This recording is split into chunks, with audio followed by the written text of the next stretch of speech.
It's August 21st. This is our regular Board of Commissioners meeting for Fire District 21, and we will start with the Pledge of Allegiance.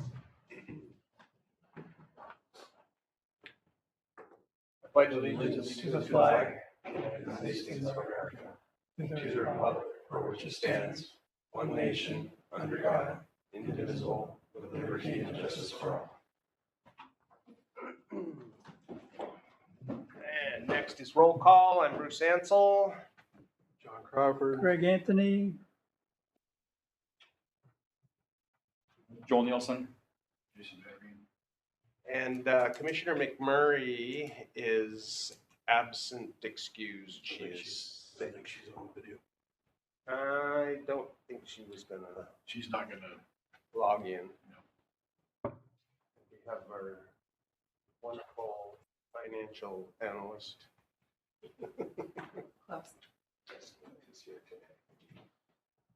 Any public comment? All right, I'll open the Volunteer Pension Board meeting with the approval of the July 27th minutes. Is there a motion? Second. Moved and seconded. Discussion. All in favor? Aye. Unanimous. Thank you. Close the Volunteer Pension Board meeting if there is no other business, Chief. And open the regular Board of Commissioners meeting with the approval of the consent agenda, which includes the meeting minutes for July 17th, the staff reports, financial reports, and vouchers. Is there a motion to approve the consent agenda? So move. That was hard. Discussion. Chief, do you want to cover anything in your chief's report in this discussion, or is everything we need? No, the district boundaries, District 4 annexation, that's all in there. If there was something specific that you.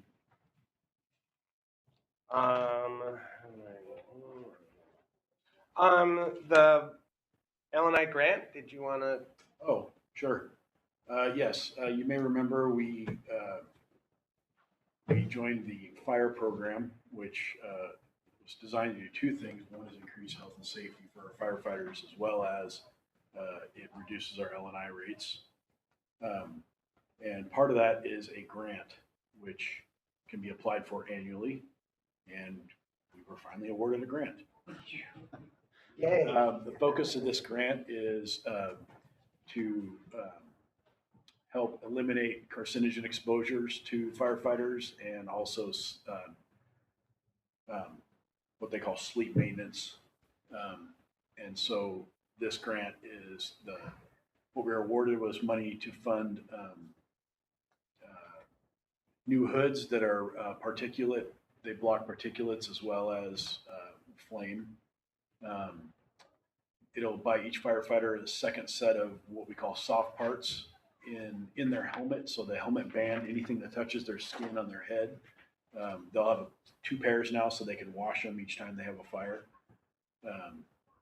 It will purchase a more heart healthy alerting system for the bunk rooms. Okay. That won't just be a blaring alarm. It's a more soft, gentler wake up. Shakes the bed a little bit. No, well, we're not quite there yet. It's a softer tone to start with that then increases as it goes up. So, Sure. So yeah, that was worked on by the safety committee, and I just want to thank those people that were involved in that. Yeah, that's awesome. And they wrote the whole thing, and this will hopefully become an annual piece. So yeah. Were these specific items requested, or was it like? Yeah. No, these were specific items that they researched and requested. Okay, perfect. Nice.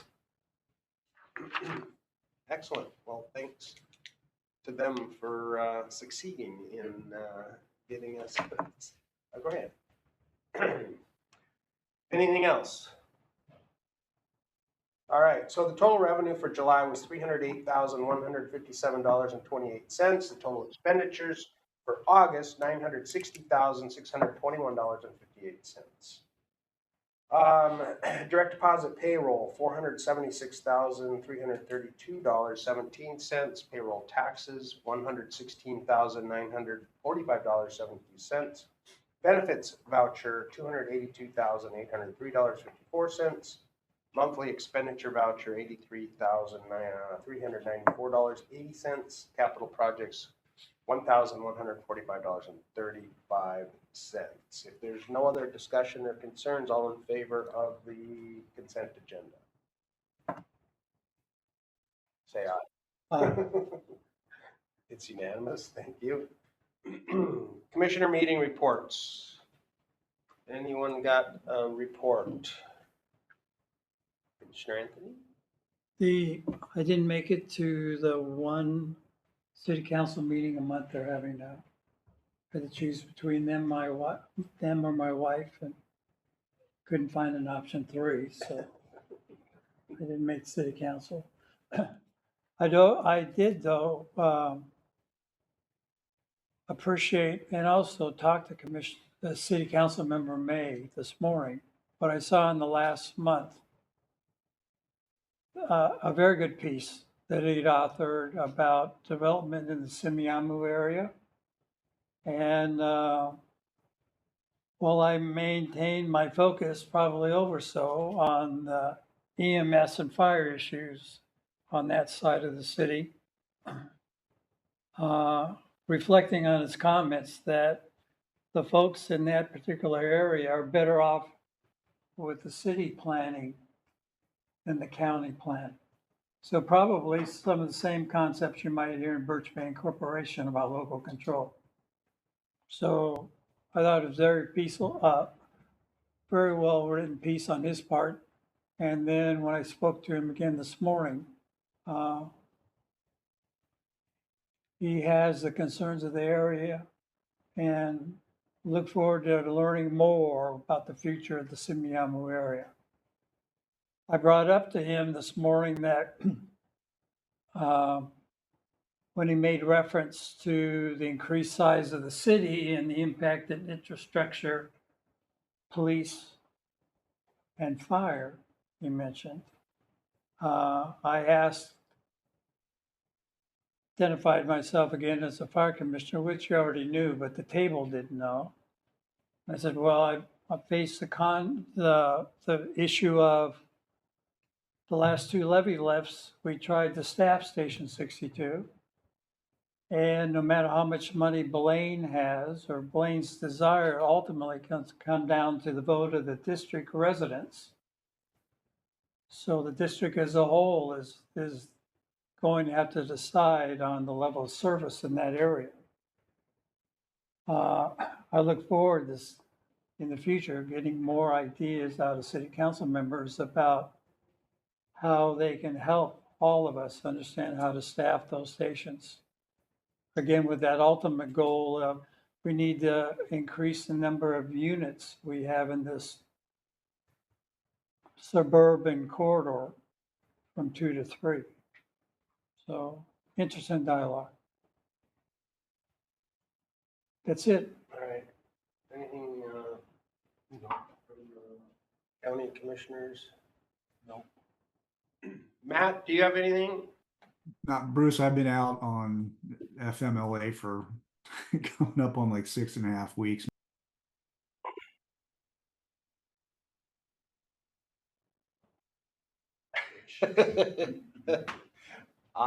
Who gets to judge that?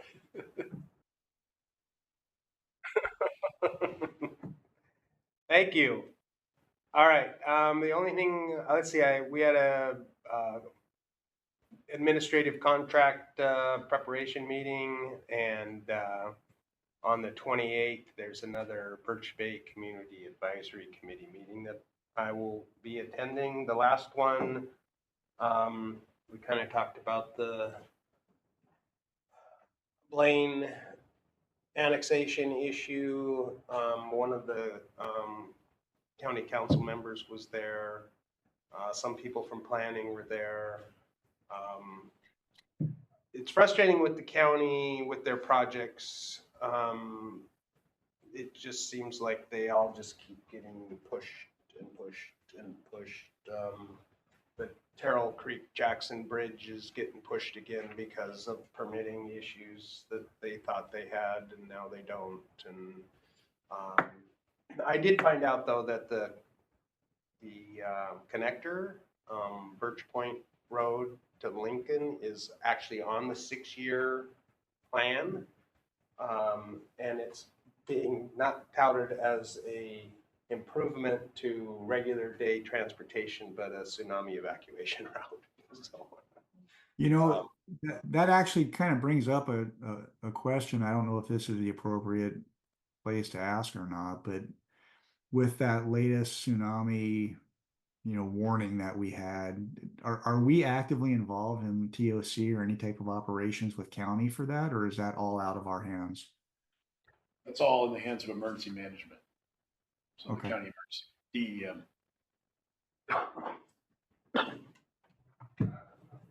all right. Anything else for commissioner reports? Local 106. Hello? Hi, welcome. Thank you. Thanks for having us. Bet. It's been summer, so we've just had a lot of people out and vacationing and resting up to come back. But we had some members attend Fill the Boot in Linden. And so that was helpful. And that's all we have going on at this moment. Perfect. Thank you. You bet. Fire marshal report. Good morning. Not a whole lot to report, just pretty much status quo. I will mention though that the burn ban stage 2 is still in effect and probably will be until the end of September unless we get some significant rain between now and then. And that's restricted to propane. Currently, yes, it's charcoal briquettes, propane, and pellet stoves. Like smokers, pellet smokers, all it's still allowed. Can I ask a question? Certainly. Joel, I'm trying to get my feet on the ground here. I see in the plan review projects, there's like 550 lots in your first 2 bullet points in the Semiahmoo area. In the process, who speaks up for emergency services? Does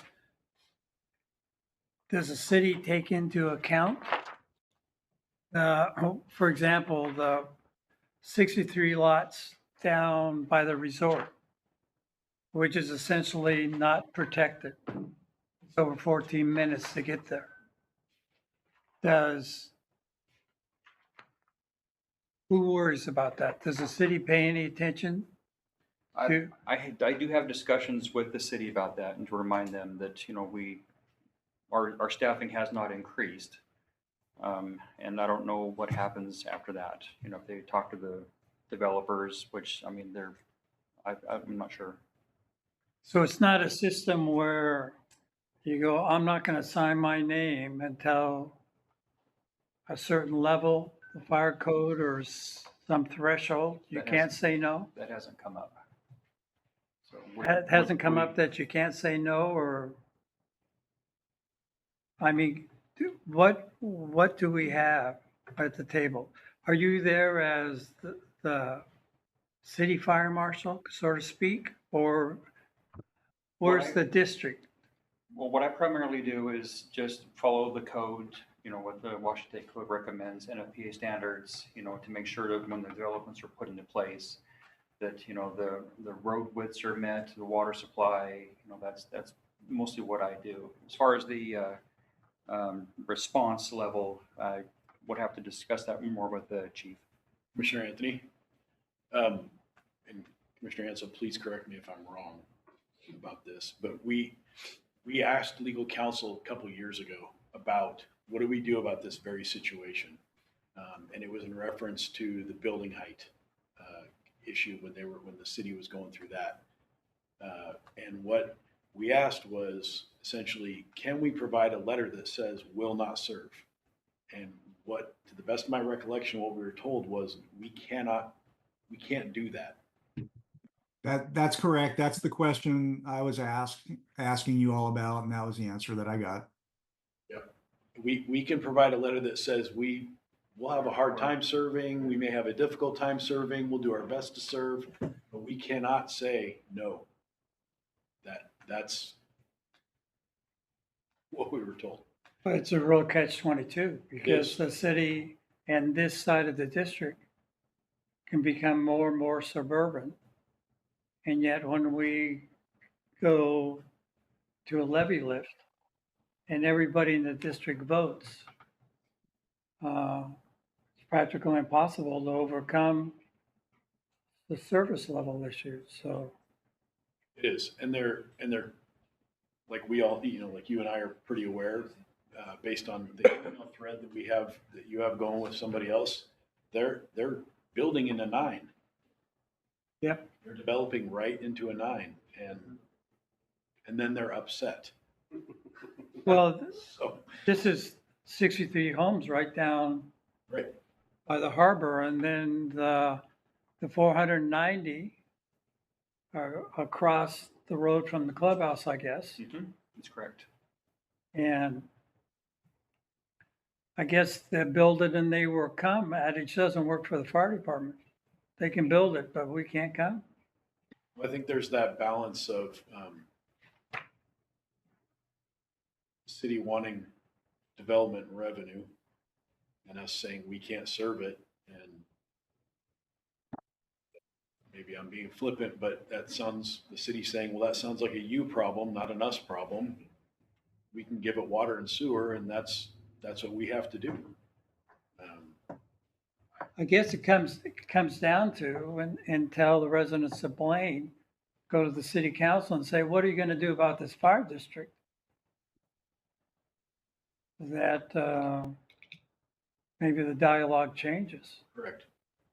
Blaine, city of Blaine ought to be big supporters of the staffing levels, the district as a whole. I'm sorry, I've been on this. I'll try to get off this horse. I'm on it every month. I'll try to do better. I yield back the remainder of my month. It's good for us to have this discussion in the open. It's imperative that we have it. Even unfortunately, though, there's no citizens here to watch it. At least it's going on the internet. And Well, it goes on YouTube. That means my wife, my daughter, and 4 firefighters will watch it on YouTube. right. And that'd be about it. So, but it's that balance between development and what we can serve. And even with things like mitigation fees and impact fees, because those are pigeonholed into only being able to spend on certain things, and because of the rated development in Blaine, it's good for a city the size of Blaine, but it's not good for what the development we need. And what I'm saying is, like, we don't make enough in mitigation funds to build a station because we can't staff it. We can't replace a whole apparatus at one time with mitigation funds. They trickle in. And so we're caught between the city's want to grow and develop and our ability to grow and develop, which has been stagnated because of, frankly, we're not able to increase our levy rate district-wide, not just in Blaine. Right, thanks. When the previous levy was being advertised, the chief and I went to the city council and he did his PowerPoint presentation in front of them. And I think most of them actually stayed awake.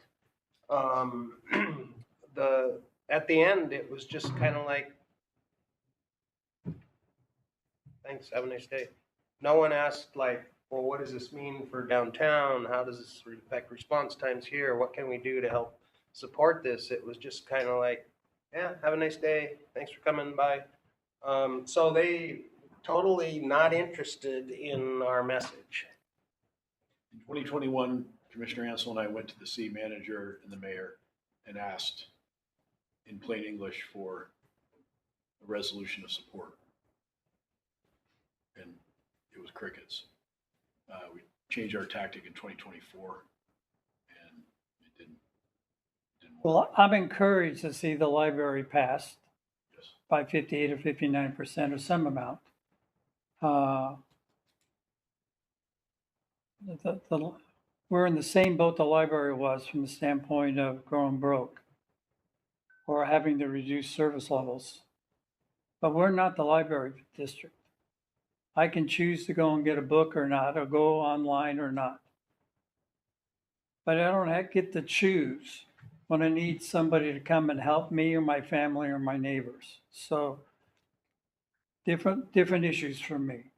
I am encouraged about the library. I'd be interested to know how the precincts voted between our last levy lift and that same precinct when it came to the library. Countywide, it was only 30%, so. Did it pass? Yeah. Okay. One of the questions that Current turnout, yeah.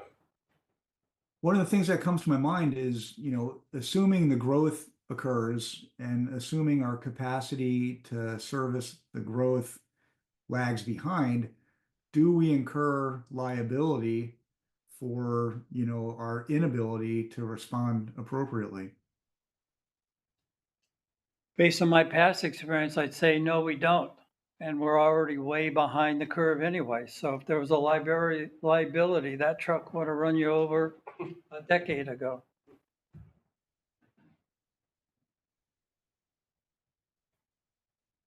All right, we'll move on to unfinished business, district boundaries, no man's land. Chief. Well, We got a little, Read us a story. hopefully you all read in the chief's report. Let me get. The So generous, we were going to coordinate with the county, letters going out, the refund going out with, to the parcel owners. Much to our surprise, we got a call from a parcel owner. They got their check and we're confused because it said they don't have a fire department anymore. So the coordination piece didn't quite happen. A few days after that, we received some financial information from the county, and they had, in what has become a very complex, it's a complex explanation, but they basically deducted tax revenue from this month to pay back for those last 3.5 years, essentially, without giving us the ins and outs, without giving us the finite data of where that money came from and who it was dispersed to. And that led to having a discussion with both the attorney and then Jessica and I talked, and we're concerned enough about Jessica is not able to put it in basically put that deduction, that about $54,000 deduction into our books and make our books balance. She tried her best to reach out to county finance office and I think I don't want to throw them under the bus. That's not what I'm trying to do, but I think they haven't dealt with this situation either. So I think they're trying their best to understand what's happening.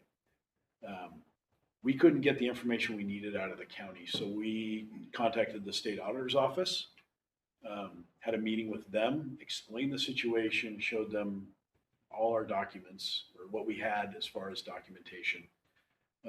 Came up with a plan for actually the state auditor to intervene on our behalf with the county finance department, in a kind way, not in a, we don't want to get anybody in trouble, but Jessica needs certain things in order to be able to balance our books. It appears we're getting that in trickles now. Several of the things that the county auditor brought up, we asked questions about. We had a concern so the first person that called and said, wait a minute, I don't have a fire department, what happens? And I said, we're coming. We're coming. If you call 911 for a fire or for EMS, somebody's going to be there. We're not that part of government. We don't put a door hanger on and shut off your water. So we're coming. But what we do need to do is have individual contracts with about 25 or 30 parcels. And that would be something we'd have to do each year until this annexation piece is done, which is going to take 18 to 24 months. So we asked the auditor about, is that gifting of public funds for us to say, we're going to provide service even though you're not paying? In her opinion, if we were to do that through this entire annexation process, we're okay. They would not look at that as gifting of public funds. When they look at gifting of public funds is us giving the school district $250,000. It's giving an asset. It is not us giving services because there was a mistake made 70 years or 65, 70 years ago. It's a service that's been in place for a number of years. Somebody discovered an error. We need to fix the error, but technically we could continue to provide service without going through the staff time and the legal work of coming up with individual contracts for each parcel. As long as it takes a reasonable amount of time. And she agreed that 2 years was a reasonable amount of time.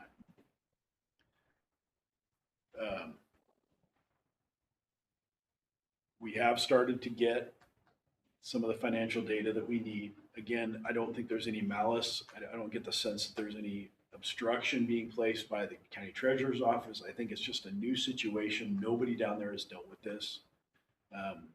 They needed to make their books whole. They did it in the easiest way. Again, not out of malice, because it was the easy way to do it. And it's caused a problem on our end with Jessica being able to put in, now we have to put in 2023, 2024, 2025 corrections. And 2022 through 2025 corrections. And Jessica didn't have that data. We're getting it. Do you have anything you wanted to add? Yeah, my biggest concern was that the county treasurer's office didn't provide me with how much tax revenue we had for July, and they just took out, there's just a negative $25,000 in tax revenue for this month. But I wanted to know what we actually got. Like they just, that there's no way to check this number because I don't have what actually came in as revenue and then what they took out for, they can't provide me the ins and the outs. It's just this $25,000 number. So it's hard for me to reconcile that to anything. But we're getting that information, correct? It's trickling in. Yep, we're getting it. And the state auditor, Dina Garza, who several of you know, is working with us, and Jessica and her, and I'm in the loop. We're in great communication. Dina's checking with us to make sure that Jessica's getting the right stuff. Jessica's still working with the county treasurer to kind of further refine what they need. They're not obstructing.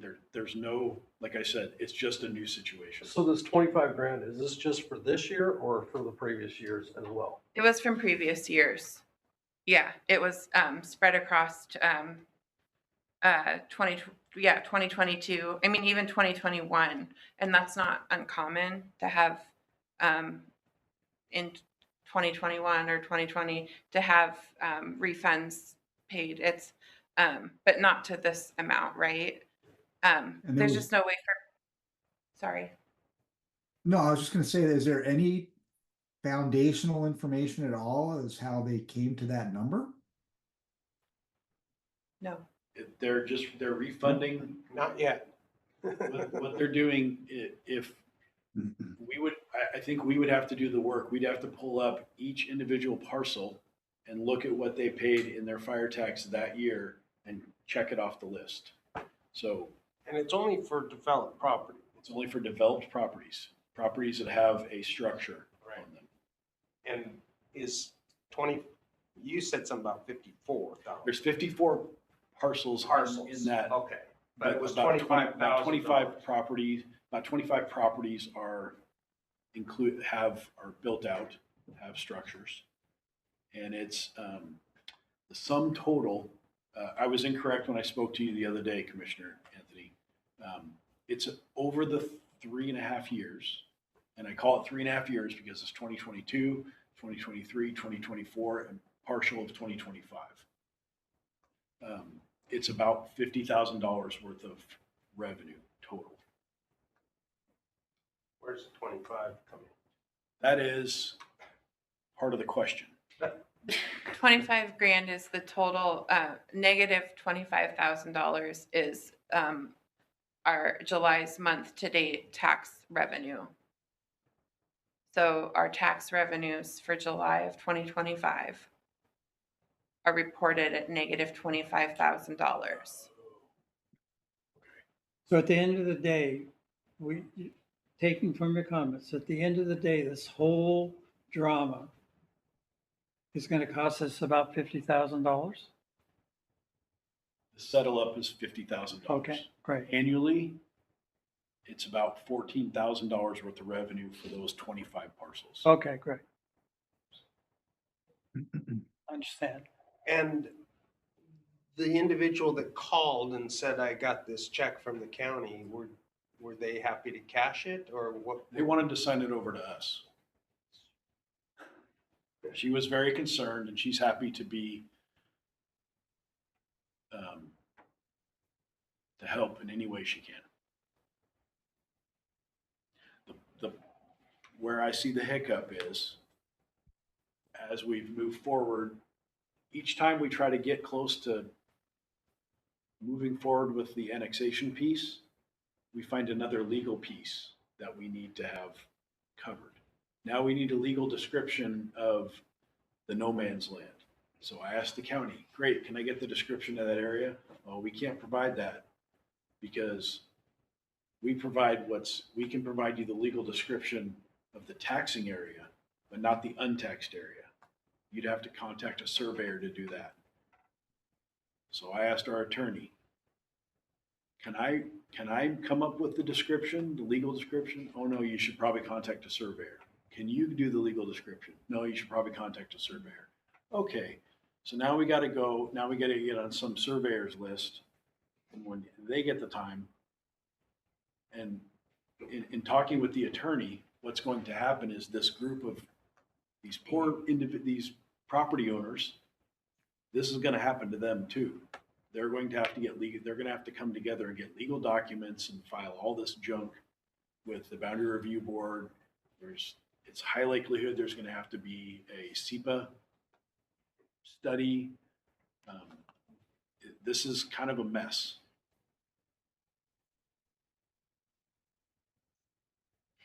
So.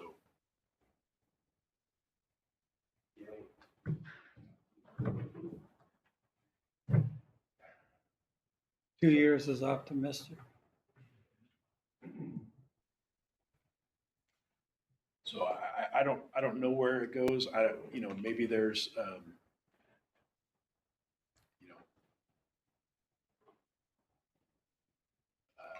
it's a recorded line. I don't know if there's legal action that we've taken against the county, but again, that's going to cost us money. I think we're the small fish in a medium-sized pond that just gets to deal with it. Unfortunately, I can ask our legal counsel about legal options if you'd like. Well, it's still frustrating that who knows whose fault it was to begin with. I mean, was it the fire districts? I don't know that I'm aware of any fire district having to go out and survey their respective jurisdiction. Usually rely on the county to identify those areas and tax the parcels. Right. And doesn't each parcel have a legal description? And can't you add up all the legal descriptions from all the parcels and make a big parcel? No, it's common sense thinking. I know. So my question was, how did they get either building permits or occupancy permits Each Without- lot has a legal description. without anybody realizing that they were never in a fire district. And that question was met with silence. is that gonna come up if somebody wanted to build now? Yeah, I would suppose, now that there's been discovery, I suppose there would be. I should probably check with the state. I with mean, the- wouldn't like the county fire marshal have a say if I'm gonna build a mega mansion on my Right. 100 acres and I either have to provide a sprinkler system for it because it's not serviced by hydrants or whatever. Oh, and by the way, you're not in a fire district. You're not in a fire district. Well, how do they get property insurance now? That's part of the parcel owner's problem, is that technically they're not in a fire district. And we have not provided any letters stating that we will serve them despite the fact that they're not legally in a fire district. So I suppose that will come up at some point. As a group of owners, the affected individuals, have they coalesced at all about, is there a go-to person for you? I've spoken to one parcel owner up there and she's gonna talk to her neighbors, but that's as far as we've gotten. These neighbors are spread out over probably 10 square miles. It's all rural properties, so. It seems like it would be nice if we could get a homeowner or property owner that has a structure to spearhead a community meeting with the property owners that we could go speak at. Right. And just give them the information and help educate them on how this got where it is and what it means to them. And We may have to spearhead that meeting. well, of We're course, gonna have to involve somebody from the county as well at that meeting. good luck with that. You know, we need to hold our feet to the fire. Chances are they won't show up. Well, there you go. Gotta ask though. All right. Thank you. And you're just waiting, you think you have enough support from the auditor's office and Oh, yeah. communication with the county that this is gonna eventually work its way out for your record keeping? I hope so, yeah. Has Dina ever seen anything like this in her past, you know? No. Doesn't surprise me.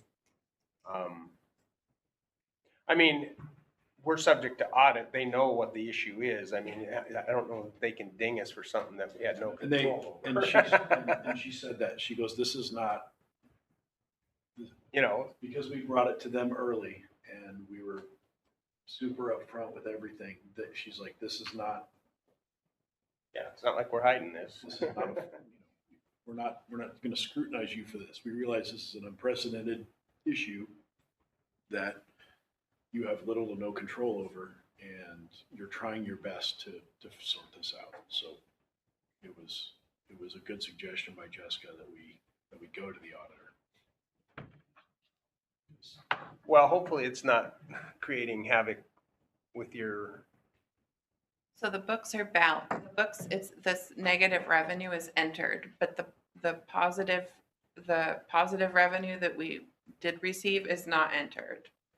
And that's so that if we look back in a year, we're gonna look at July 2025 and just see a negative, $25,000.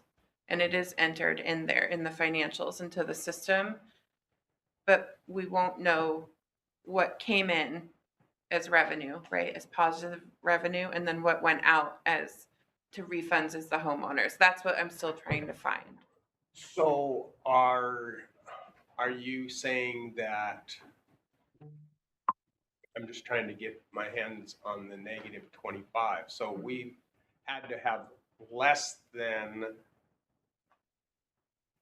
well, let's say the bill was 50,000. So let's say to get to negative 25, our revenue for July wouldn't have been very big. No, it would have been $25,000. Or or less, or less. right? Right. Yeah, because it's an off tax Right. month, but we still get some every month. So our revenue for July, the 308,000, the majority of that was BLS transport. Transports, other, D4 contract payment. No, that that's- wouldn't have been. Oh. that would- That's That's August. coming in August, Yeah. But yeah, the BLS allocation, is one of those chunks. So sorry to belabor this, but in your reports, where am I gonna see this number and where would it be? Or did we not? So you'll see it.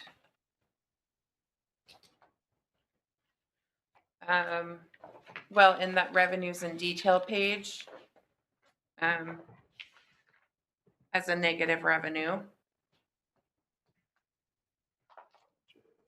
I don't have the page number, sorry.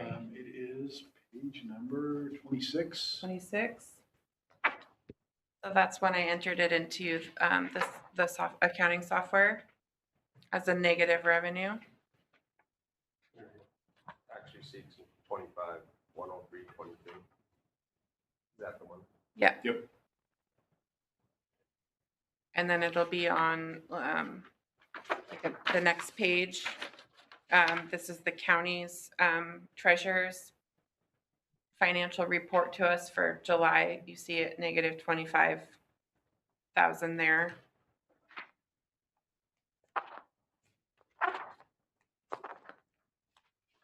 Okay, thank you. Yeah. Appreciate that. All right. So next steps, we're just kind of waiting to see what happens, and then how are we following up with the annexation piece, Chief? I'm still trying to wiggle our way out of having to hire a surveyor. Yeah. I want, because it's literally one line on a piece of paper that we're sending out to the property owners. It's part of it. It's explaining, we have to send them a piece of paper that says you're not part of this district, but you can annex in to this parcel. This parcel needs to be annexed in, and we have no debt. So the no debt description is taken care of. That was easy, but we have to tell them that they need to be annexed in between 41 west, northeast, and, like one of Sure. those legal descriptions. Right. And like I said, I've asked the county, well, if Yeah. just hit the reverse button and tell me what that is. Because Well, it seems like with all the GIS mapping systems and all that kind of stuff, they can just and right. It's AI it. I'm sorry. All right. My brain's gonna explode. All right. Thanks. D4 annexation. D4 annexation. Just got word yesterday that,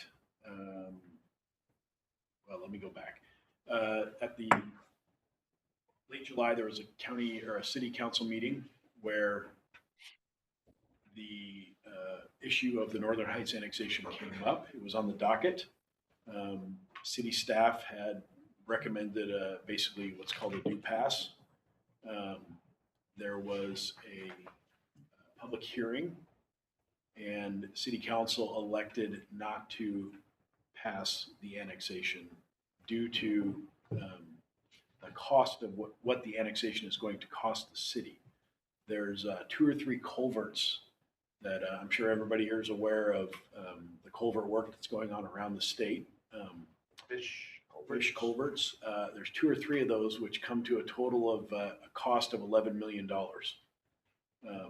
the city would have to upgrade if they annex that area.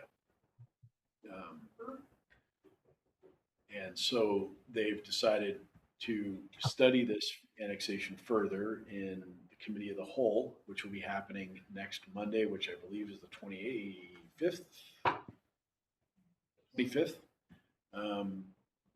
It will go before the committee of the whole, and they'll have a deeper discussion and more questions for city staff about how are we going to pay for this annexation. It isn't. Stays the way it is, the state would repair those culverts It should be the county. or the county. And that was kind of interesting. Commissioner Crawford, you might want to take another BP pill here. When at city council, one of the council members asked city staff, well, when is this on the county's docket to repair? The answer was the county's not doing anything about it. So I don't know if that means they're ignoring it or just isn't on the radar as far as being repaired, but the city of Bellingham, because they know about it, they're like, we would have to do this. So.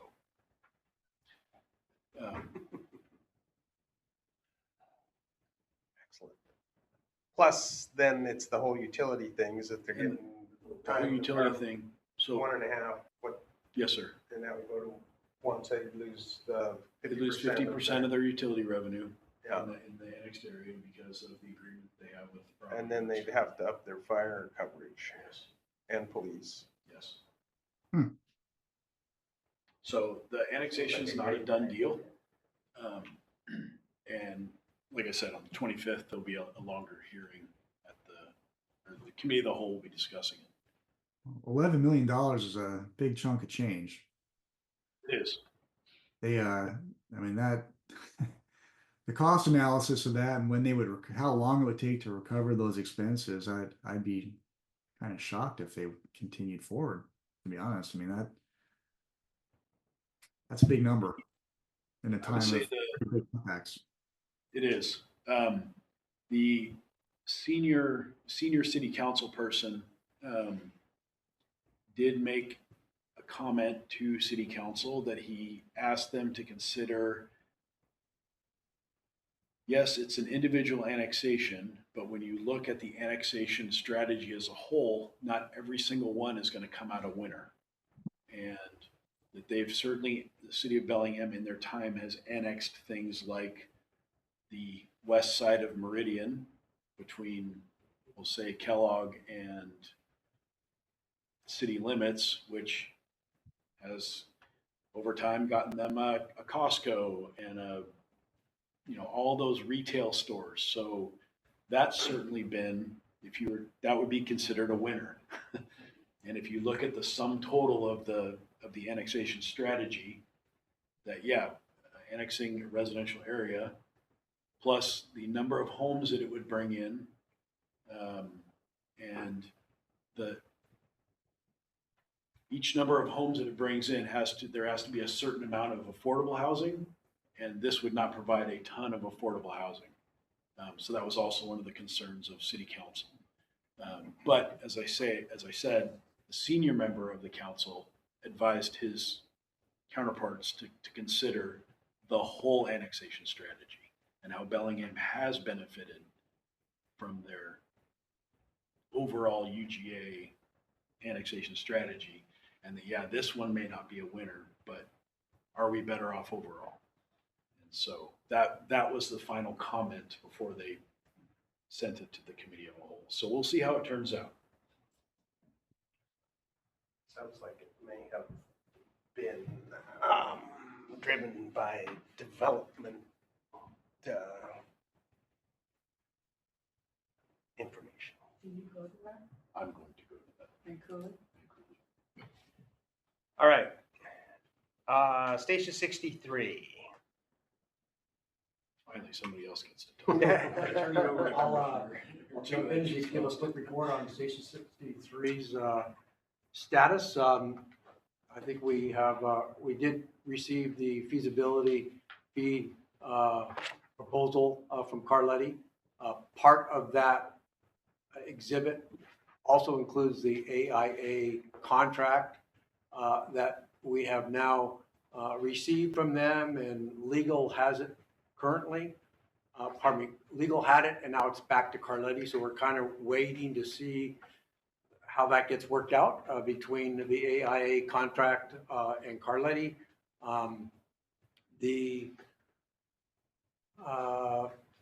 We had hoped to maybe have had that for today, but we do have the feasibility fee study, feasibility study fee, I should say, is a time and materials, and I think we've seen what that is.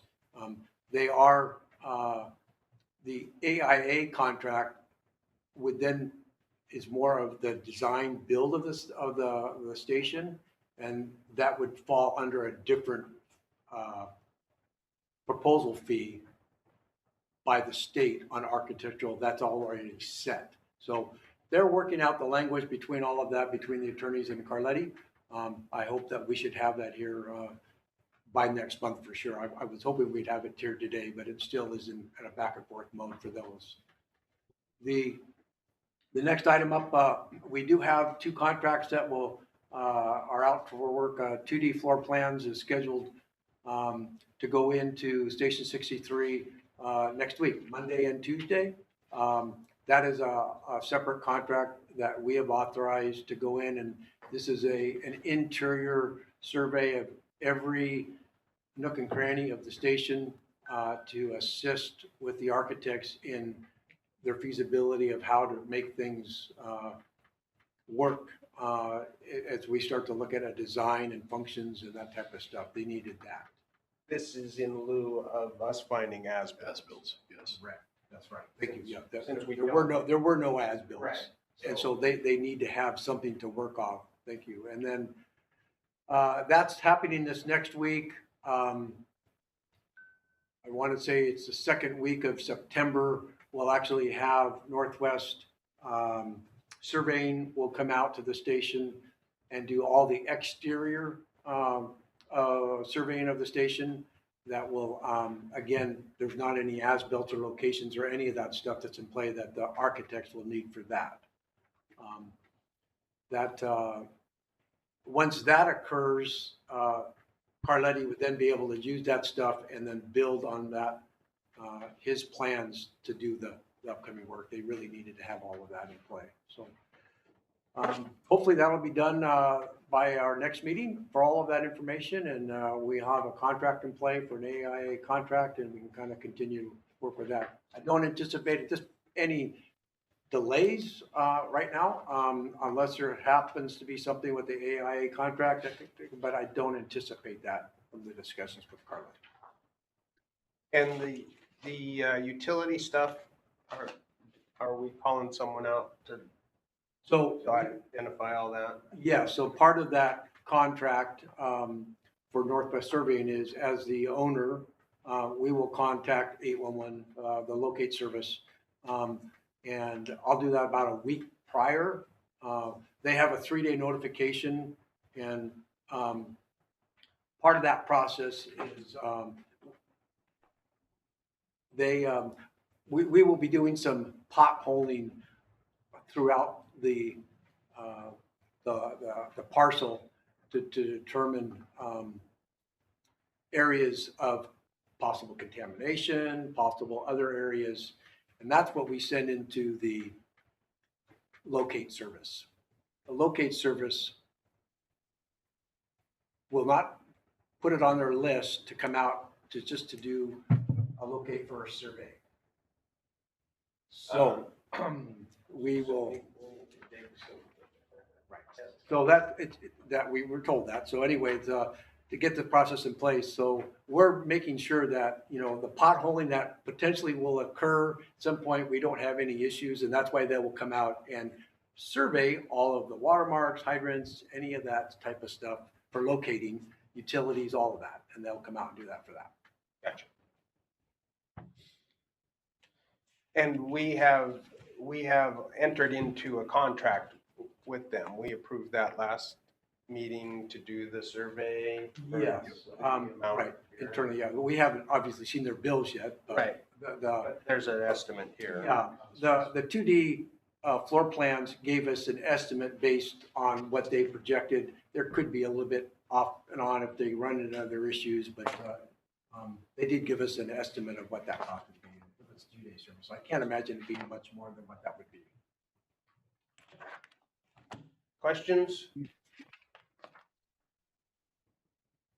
Matt, anything? No, I was just saying thank you. All right. Chief, anything else on that? Any other unfinished business? New business? Resolution 2011-14 response performance. Where are we going with this?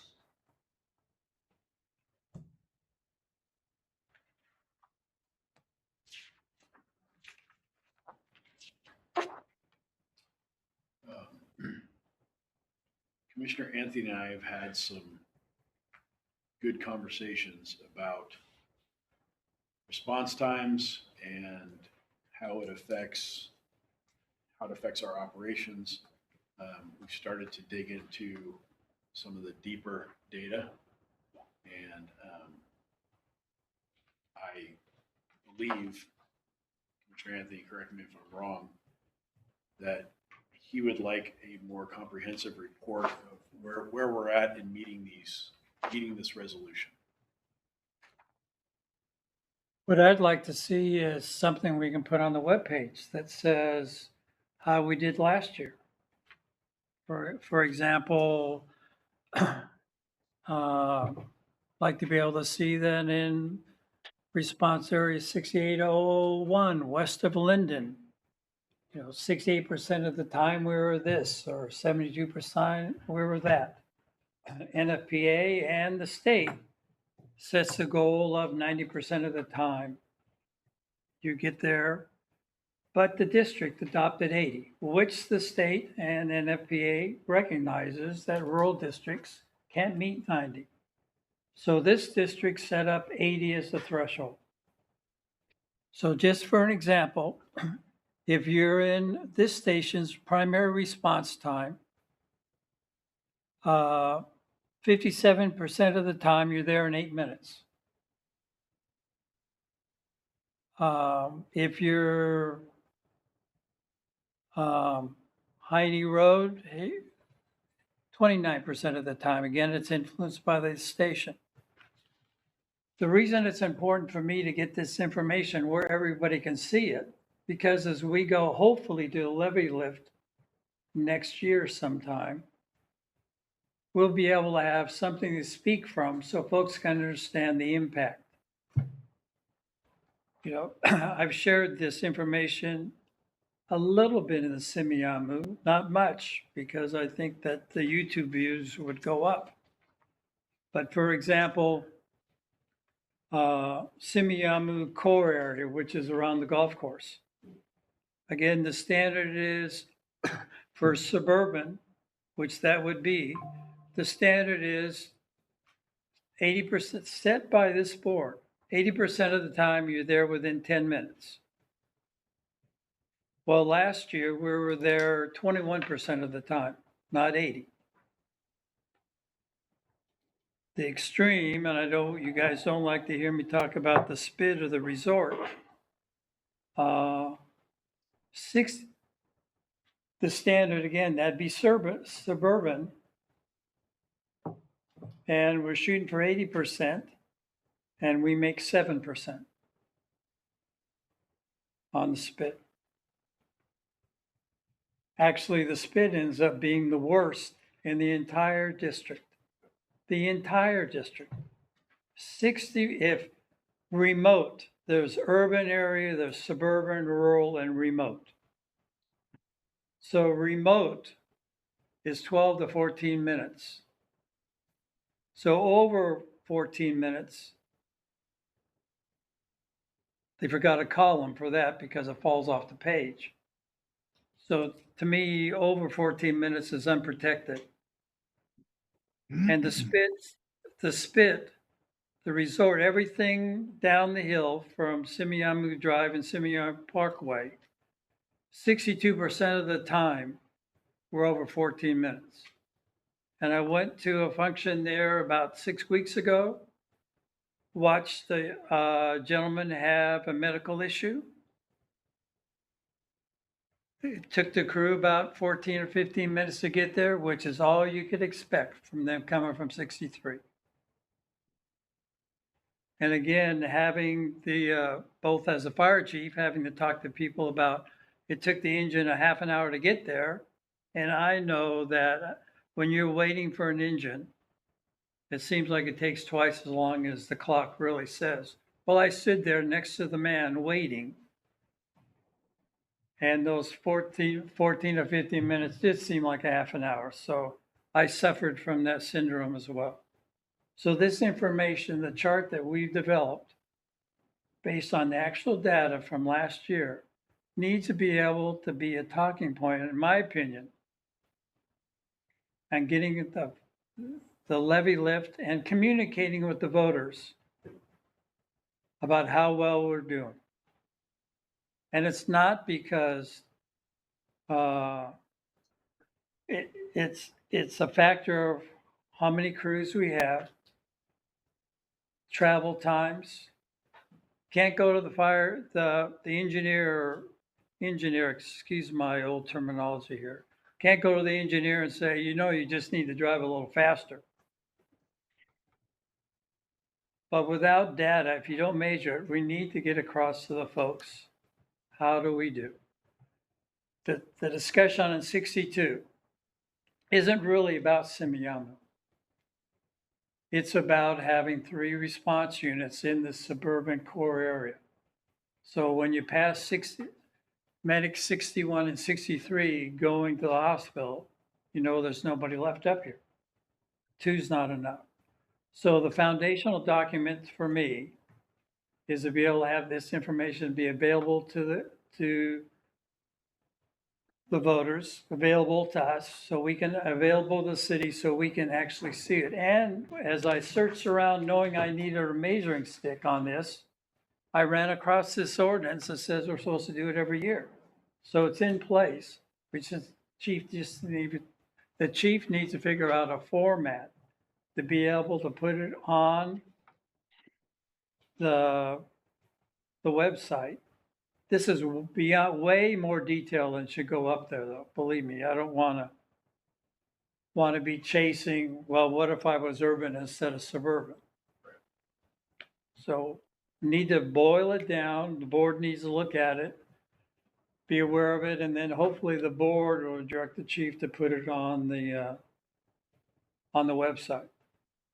To me, it's not, and this needs to be done in 2.5 weeks or 2 months. I know we're in bargaining. But sometime in the next few months, we need to be able to start getting this information out so we can point to it and help educate the folks. Because the residents are the ones that are going to decide what level of service they want. Because they decide how much money we get. So that's my overview of this issue. Chief, is there a way to call this information out from our dispatch data, or is there, Yes. how much man hours are we talking about to try to go back and look at this for an annual? The first one will be the hardest. Sure. So I couldn't give you an estimate on man hours. It's a doable project. It just needs to be a priority along with all the other priorities. And as the chief, I'd like to reiterate Commissioner Anthony's, this doesn't mean drive faster. This is not a problem of our employees. It's a problem of dispersal of units and Sure. the available resources we have. Staffing, call volume, no. There are certainly things we can do on the inside to make things a little more seamless, but the overarching problem is the amount of resources that we are lacking. When we look at these numbers, is it from time of call or is it from time of dispatch? Time of call to time of arrival. So It's a combination of getaway and there- travel time. is dispatch getting the calls out as quickly as they can? According to their data, yes. Okay. And the standard doesn't look at them at all. This is from when the station receives the call, So the travel time, it's travel, time of dispatch. Okay. getaway time and travel time. If I may, Commissioner, also to complicate it, you know, are we talking code response versus not code? Because if I'm going to a possible hurt toe in Birch Bay, I'm gonna drive a lot slower, which is gonna very much increase our time, versus a cardiac arrest in Birch Bay, we're gonna expedite that. So the numbers are gonna be very, very skewed just on what we were dispatched to. So that's also gonna be very hard to change and to do that. Well, the Isn't information's there very, some type of, the information's very easy to tease out because Okay. the information that John supplied me was for every call by zone and by what it was called.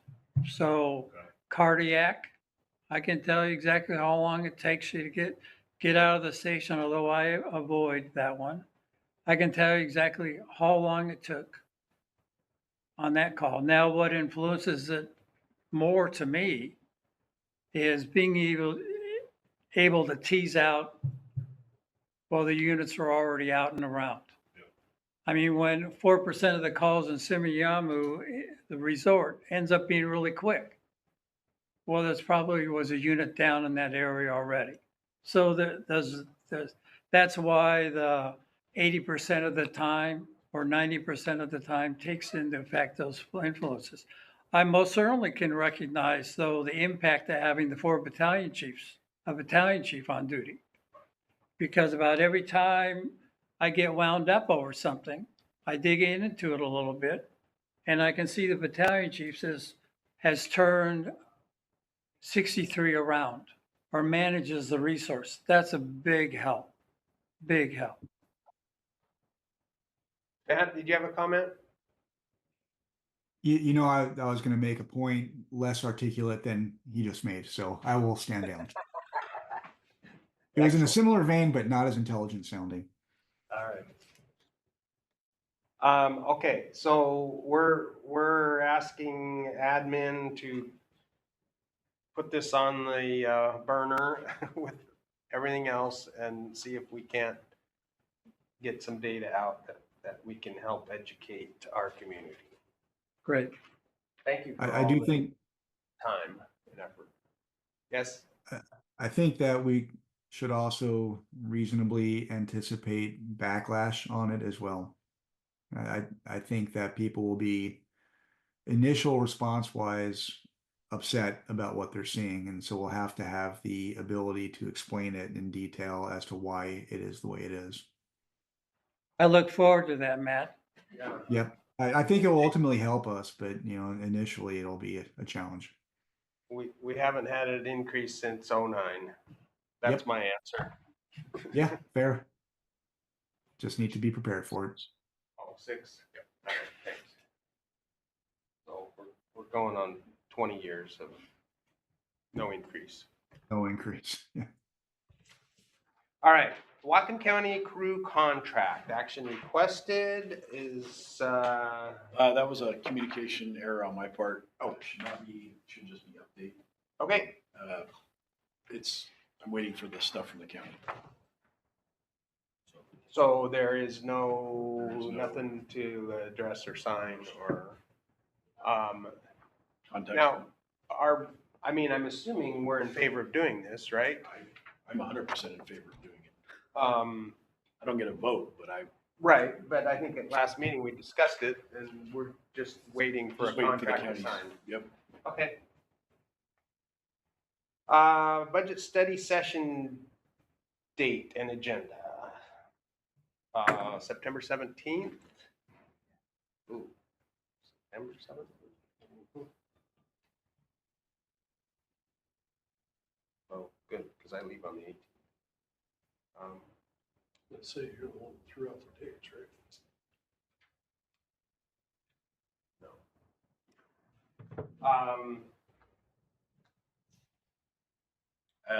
at least one member of District 4 will be attending. Okay, you've talked with them. Yes. Commissioner Johnson.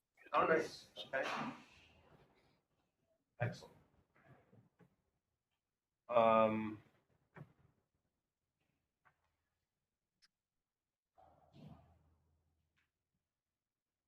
I mean, you've got the 2026 budget, levy planning discussion. I'm assuming we're kind of aiming at August of 2026.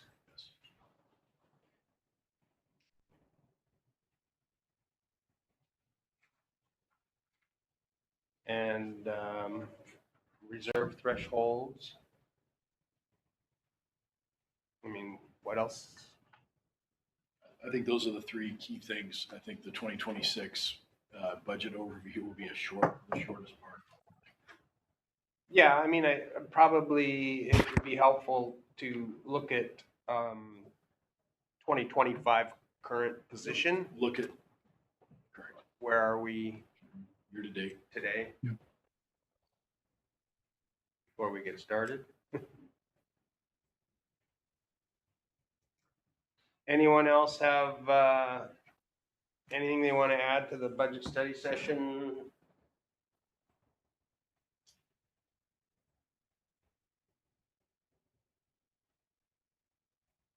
That's an open meeting, special meeting. Assuming labor will be there. We'll have representatives there. Okay, No lunch. We will not have representatives. you can bring lunch. You can bring your lunch. Brown bag. We're back in. So the thought is we start at 9. What is your, 9:30 was what you had. that's fine. I won't be available until about 9:30, so. All right, the 17th, budget study. And is it going to be here? Yes.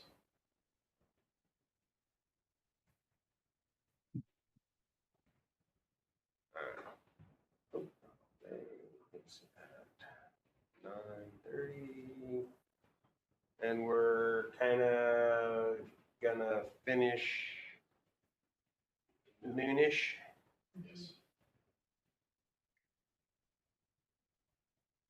Okay. Anything else? Anyone? 17. Matt, are you gonna be able to make that? Yeah, I'll be there. I'll be there. All right. You're gonna be there at 9:36.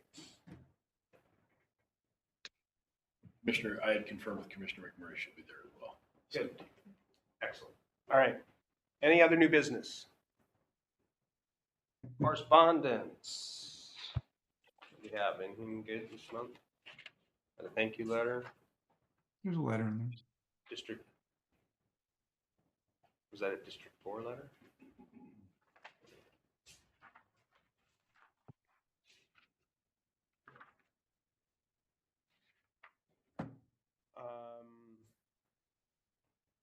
The 18th is our next meeting.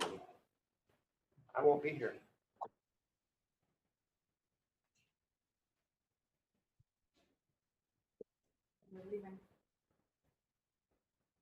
So I guess Kimberly can run the meeting.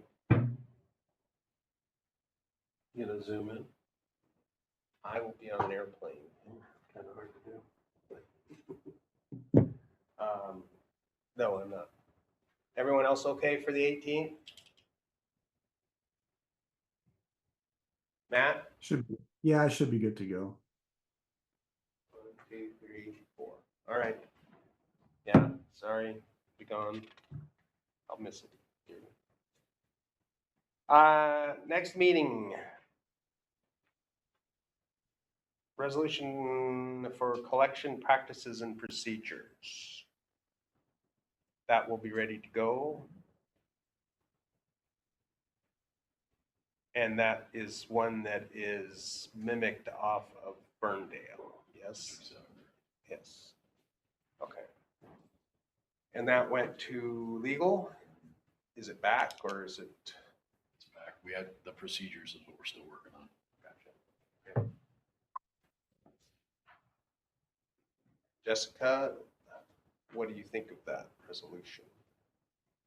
Good idea? It's working for District 7. So it's an additional source of revenue. No, I get it. I mean, squeezing every turnip. All right, next meeting, No Man's Land, I guess, stays up. Yes. District 4 annexation stays up. 63 stays up. Work crew contract stays up. And the resolution. Anything else? Okay, we have need for executive session. And it is for RCW 42.30.140 subsection 4 subsection A. It has to do with collective bargaining sessions with employee organizations, including contract negotiations, grievance meetings, discussions relating to the interpretation or application of a labor agreement. And or that portion of the meeting during which the governing body is planning or adopting a strategy or position to be taken by the governing body during the course of any collective bargaining, professional negotiations, or grievance or mediation proceedings, or reviewing the proposals made in the negotiations or proceedings while in progress. And is the second bullet item a topic as well, Chief? Yes. Per RCW 42.30.110 subsection G to evaluate the qualifications of an applicant for public employment or to review the performance of a public employee. I see the notes. Thank you. I'm thinking we're at least a half hour based on your request. So do we want to take a 5-minute break and convene in executive session? So from 11:55 to 12:25. And I do not believe there'll be any action. Is there an action item on your issue? I don't believe so. Okay, so for those of you who might be waiting around for something really cool to happen, it ain't gonna happen. So let's, yes, sir. Can we end the recording as now and upload it to YouTube? So that we don't have just a blank 20-30 minute space of dead recording? Sure. Yep. Okay, then I'm gonna, if you wanna announce, we're gonna officially end this recording. Yeah, well, so at the end of executive session, all we'll do is reconvene to and adjourn the meeting, and then we'll sign documents. So, I mean, there is, other than to adjourn the meeting, there'll be no other business.